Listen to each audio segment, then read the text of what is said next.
Ukraine has launched its first long-range missile strike on Russian soil using U.S.-made missiles as part of response to Russia and its announcement of a new nuclear doctrine. Our Moon Hye-ryeon has the details. Ukraine has fired American-made long-range missiles at Russia for the first time, just a day after outgoing U.S. President Biden gave the green light for such weapons to be used. On Tuesday, the Russian Defense Ministry stated that Kyiv used 6 ATACMS, which stands for Army Tactical Missile System, against a military facility in the Bryansk region which borders Ukraine. They claim to have intercepted 5 and damaged the 6th.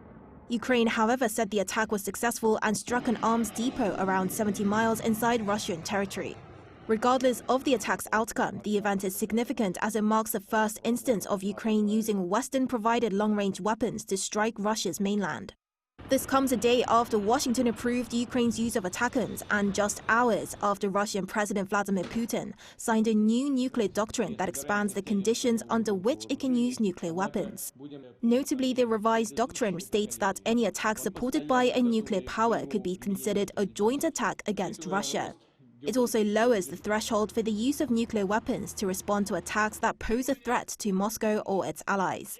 Russia has consistently maintained that any missile attack by a NATO member on its territory would constitute direct involvement in the conflict, and Putin's new doctrine creates a justification for a potential nuclear response. In response, Washington remarked that this latest move came as no surprise and criticized what it called irresponsible rhetoric from Russia. The U.S. has faced increasing pressure to allow Ukraine to use long-range weapons, particularly in light of reports that North Korean troops have been deployed to Russia and are participating in the war. The shift in Washington's policy heightens its involvement in the war despite U.S. President-elect Donald Trump's criticism of U.S. aid and pledge to end the war quickly.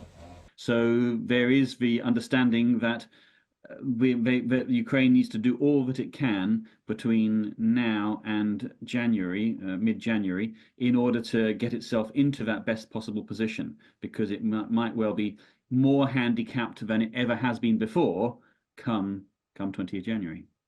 While Ukraine had initially been expected to attack the Kursk region where North Korean troops are reportedly deployed, experts say that this limited attack in a single location rather than Kursk could be a test to gauge Russia's reaction. With this latest attack from Kyiv, tensions are expected to escalate. Moon Hye-ryeon, Arirang News.